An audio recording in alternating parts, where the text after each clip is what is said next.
बोलो जयकारा बोल मेरे श्री गुरु महाराज की जय। श्री परमहंस दयाल जी महाराज की जय। बड़े ही प्रेम से श्रवण करें। जो भगत अमीरचंद जी के पोते से ग्रंथ प्राप्त हुआ उसके अंदर, ये प्राचीन ग्रंथ है और इसके अंदर जो लीलाएं हैं उसका हम रसपान कर रहे हैं।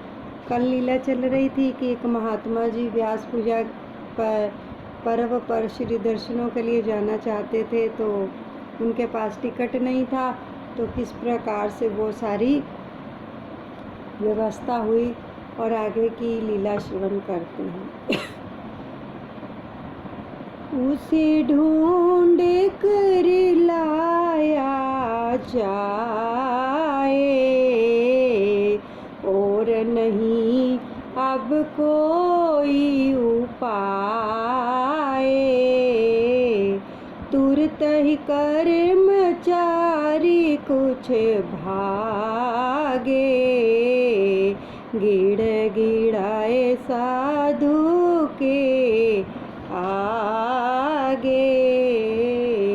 महात्मा जी के पास टिकट नहीं था और चेकर ने उनको बाहर निकाल दिया था, तो फिर उन्होंने भी ऐसे सहज स्वभाव में बोल दिया कि अब तुम लेकर जाओ स्टीमर, देखते हैं कैसे लेकर जाओगे। तो स्टीमर चला ही नहीं क्योंकि उनको बाहर निकाल दिया था। अब दूसरे उपाय करने व्यर्थ हैं, पहले उस साधु की खोज करो, क्योंकि स्टीमर नहीं चल रहा था। अब किसी तरह से भी उसको ढूंढकर लाया जाए और चारों तरफ साधु की जो थी वो खोज शुरू हो गई। जब यार्ड में बैठे अपने इष्ट देव गुरुदेव के ध्यान में मगन साधु मिल गए, तो किसी न किसी तरह से कुछ सुनकर गिड़गिड़ाकर मिन्नत समानत करके उस साधु को मनाया। पकड़े चरण शांत के जाई, रूठे साधु को लाई मनाई। जो ही चरण पड़ा साधु का, मानो काम हुआ जादू का। अब स्टीमर के अधिकारियों ने, गेट कीपर और चेकर आदि सब ने साधु जी से क्षमा याचना की और साधु के चरण पकड़े, और जब उन्हें आदर सम्मान से मनाकर अंदर ले आए तो स्टीमर चलने में कोई देरी नहीं हुई।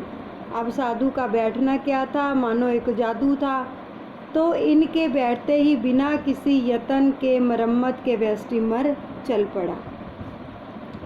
तुरंत स्टीमर चल पड़ा, पहुँचा दरिया पार, सतगुरु पहुँचा दरिया पार। काला बाग माड़ी इंडस में हो गई जय जयकार। बोल मेरे गुरु महाराज की जय, मेरे दादा गुरुदेव की जय।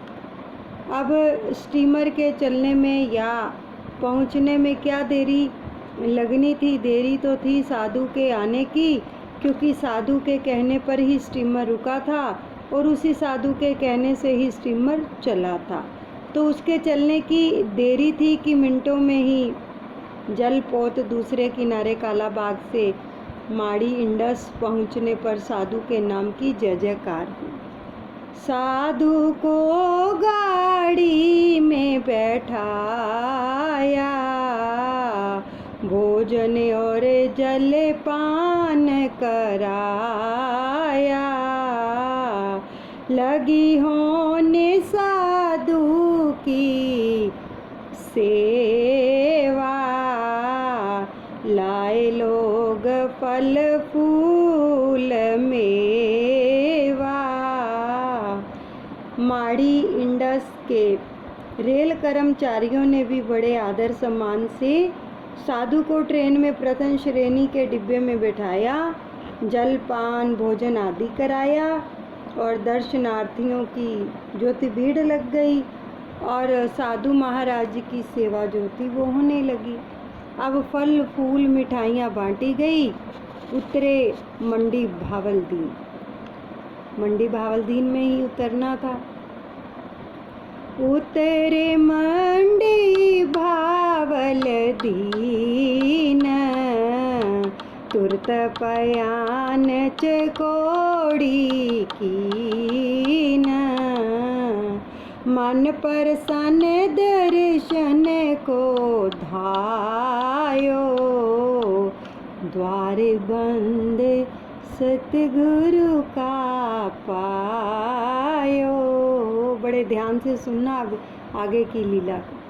अब संत अखंडानंद जी को श्री सतगुरुदेव महाराज जी के दर्शनों की खातिर स्थान चकोड़ी जाना था।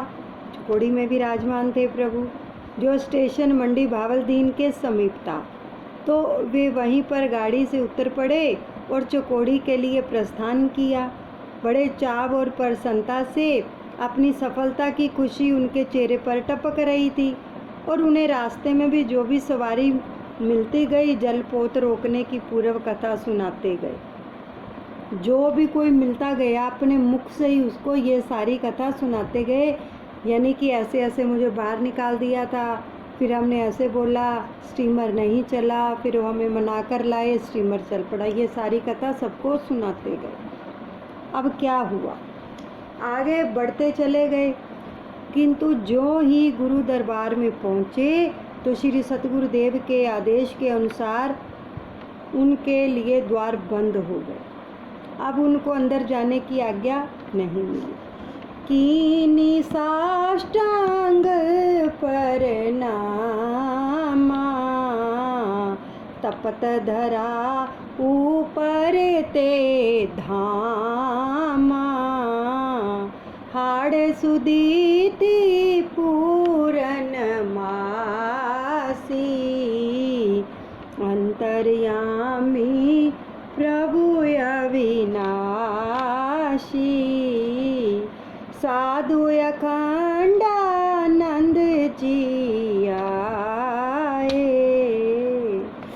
अब देखो, अंतर्यामी थे प्रभु, तो द्वार बंद हो गए तो उनको बाहर ही जो था इंतज़ार करना पड़ा। अब साधु अखंडानंद जी जिस चाव भाव से गुरु दर्शनों के लिए आए थे, तो द्वार बंद देखकर वे मन ही मन अपनी गलती को समझ गए और प्रेमावश में वहीं पर गेट के बाहर खुले मैदान में श्रावण मास की कड़कती धूप में ही साष्टांग दंडवत प्रणाम करके उस तपती हुई रेत में लेट गए।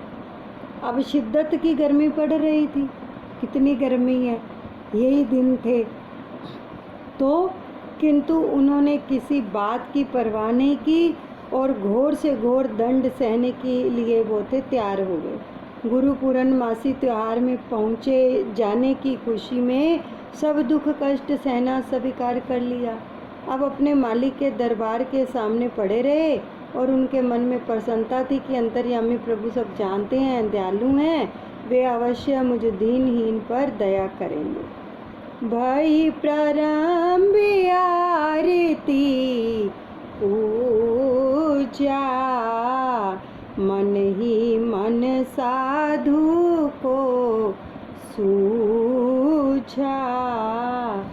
मोते जो अपराध भयो है, सतगुरु ने सब जान लियो है। महात्मा अखंडानंद जी के पहुँचने का ही इंतजार था। अंतर्यामी प्रभु आरती पूजा का समय इसलिए लेट कर रहे थे। मालिक को पता था कि उनका भगत इतना कष्ट उठाकर आ रहा है। साधु को भी पता चल गया कि उसकी वजह से ही ये सब कार्यक्रम जो है इतना लेट हुआ है, इसी अपराध के कारण दंड मिल रहा है। अब अंतर्यामी महाराज ने सब जान लिया। चलो क्षमा मांग लूँगा, पहले श्री महाराज जी के दर्शन तो हों। दर्शन हो जाने से गुरु पूजा का त्यौहार तो खाली नहीं जाएगा। अब गुरु भक्ति के लिए ये दंड कोई ज़्यादा नहीं था। गुरु भक्त के लिए किस मुख से किसको बतलाऊं, सतगुरु से क्या भेद छिपाऊं। गुरु भाइयन क्यों कहियो पुकारी, कब आएगी मेरी बारी। साधु मन ही मन सोच विचार कर रहा था कि ये समाचार अपनी बीती कहानी किसको और कैसे सुनाऊं। अब गुरुदेव से भेद भी क्या छिपाऊं। मन में सोच रहा था कि मेरी वजह से महाराज को कितना कष्ट हुआ होगा। हजारों लोग सवेरे सवेरे भूखे प्यासे गुरु पूजन की इंतज़ार में पड़े हुए हैं। अब किस तरह क्षमा मांगूं। आखिर उन्होंने अपने गुरु भाइयों से प्रार्थना की जो संगत थी वहाँ की, और उनसे प्रार्थना की गुरु भाइयों से कि मेरी कब बारी आएगी, मेरे लिए श्री महाराज जी के चरणों में प्रार्थना करें। मम्मी अपराध क्षमा करवा दो, कोई मेरा संदेश पहुँचा दो, मैं भी सतगुर पूजन कर लूँ, अपनी खाली झोली भर लूँ। मेरे अपराधों को क्षमा करवा दें। सारी संगत को बोल रहे थे, मेरे गुनाहों को बख्शवा दें। कोई जाकर मेरे प्रभु के चरणों में मेरा संदेश पहुंचा दें, ताकि मैं भी सतगुरु भगवान का पूजन तो कर सकूं, मेरी खाली झोली में भी कुछ तो पड़ जाए। अब मैं इस अमृत वर्षा से मैं सूखा न रह जाऊं। मेरी झोली जो जलपोत को रोकने से खाली हो गई है, और मैं इसको दोबारा फिर भर लूँ। संतन की विनती करी, सतगुरु ने स्वीकार, सतगुरु ने स्वीकार।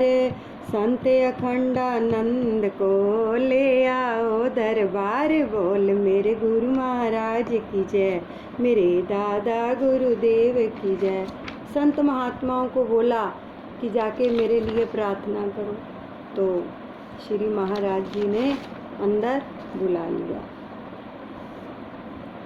तो महात्मा अखंडानंद जी की प्रार्थना को संतों ने, गुरु भाइयों ने महाराज जी तक पहुंचाया। दयालु प्रभु ने सबकी जो थी प्रार्थना को स्वीकार करके महात्मा अखंडानंद को अंदर आने की आज्ञा प्रदान कर दी।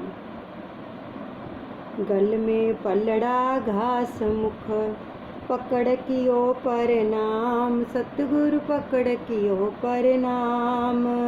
ऐसी भूल न होएगी, क्षमा करो मेरे राम, बोल मेरे गुरु महाराज की जय, मेरे दादा गुरुदेव की जय। दर्शनों का अभिलाषी साधु बेचारा पसीने से लथपथ, गले में पलड़ा डालकर, मुख में घास रखकर अंदर आया और अपनी गलती की क्षमा मांगते हुए कहा कि मेरे मालिक, फिर ऐसी भूल नहीं होगी। मेरे प्रभु, अब की बार क्षमा कर दीजिए, मैंने आपको बहुत कष्ट दिया है, मेरी वजह से परमार्थ के काम में बाधा पड़ी है, मैं अपराधी हूँ। हे प्रभु, मुझे जो है दंडित किया जाए।